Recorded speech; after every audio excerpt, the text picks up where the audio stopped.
Bismillahirrahmanirrahim. I'm Dr. Mahibullah Wazir. We discuss now the action of the interosseous muscle. Now look, the interosseous again originating on the palmar side and then coming onto the dorsum and get inserted into the dorsal digital expansion into the base of the proximal phalanx and the dorsum. Okay, now one action you already know that all the palmar interosseous adduct the finger, its own finger toward the middle finger, and all the dorsal interosseous abduct its own finger from the middle finger, and also the two dorsal interosseous abduct the middle finger from its own side, either to the radial side or to the ulnar side. But when the palmar and dorsal interosseous contract together, what happens?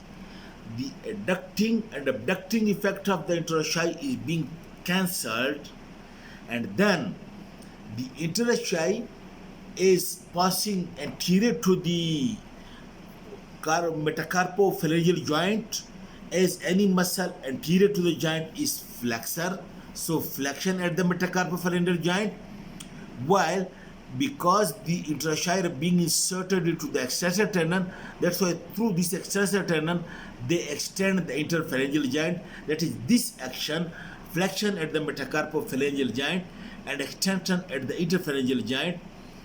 This is, for example, like you can see in the writing, you also do like this. This is the action of then the interosseous when they combinedly both the palmar and dorsal contact together, then they do not do the adduction or abduction, but they perform the flexion at the metacarpophalangeal and extension at the interphalangeal joint. The extension at the interphalangeal joint, it is being done by the interosseous through the tendon of extensor digitorum, because extensor digitorum tendon is present over here, the tendon comes attached over here, and through this it exerts. But note the point that the extending effect of the interosseous, because they are not so strong muscles, so the extending effect of the interosseous over the interphalangeal joint is not so strong. The extensor digitorum by itself, which is present over here, this muscle, this is important or indispensable in extending the digits, especially the distal phalanx. The extension of the distal phalanx is being specially because of the extensor digitorum, not because of the interosseous muscle. And it is said that if the extensor digitorum tendon is, if the extensor digitorum is being damaged, or if there is radial nerve palsy, the radial nerve is being damaged, then the extensor digitorum muscle get paralyzed.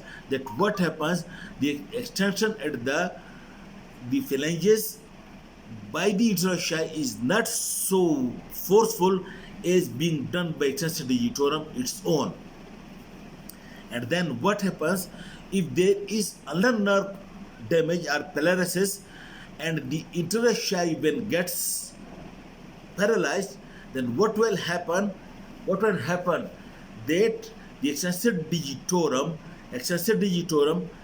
action at the extensor digitorum action would be more forceful at the metacarpophalangeal joint, and there will be hyperextension metacarpophalangeal joint, while there will be flexion, there will be partial flexion at the distal phalanges, which is the claw hand of the ulnar nerve palsy, because at this time the interosseous are not present. That's why, because of the paralysis of interosseous, there is no extension at the distal phalanx. The action of the extensor digitorum is more at the metacarpophalangeal joint, which is hyperextended, and this hyperextended at this and flexion at the distal phalanges, that is claw hand of ulnar nerve palsy. Okay, and then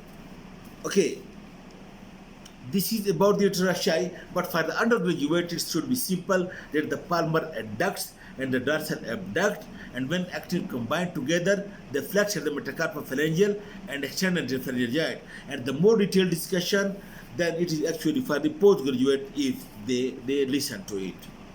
Then what the lumbricals, the lumbricals is having again the same type of insertion with the difference that the fibers of the lumbrical do not get inserted to the base of the proximal phalanx. Few flips may be, otherwise usually do not. Then their action is again, number one, generally it is said that it is flexion at the metacarpophalangeal and extension at the interphalangeal joint, like they're done by the interossei. But again, people say that the flexion effect of the lumbricals at this metacarpophalangeal joint is debatable. Some people say that no, it can't cause any flexion at the metacarpophalangeal joint, but through the extensor tendon, it only causes extension of the interphalangeal joint. And then they give the reason for that when there is ulnar nerve claw hand, when there is ulnar nerve claw hand, then the flexion, then the flexion at the lateral two fingers where the two lumbricals are being supplied by the median nerve, while the two lumbricals on the ulnar side are being supplied by the ulnar nerve. Then they say that the flexion at these two fingers is not so prominent as the flexion at that one.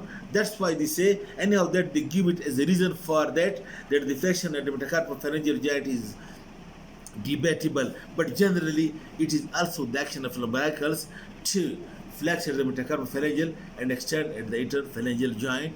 Okay, thank you very much.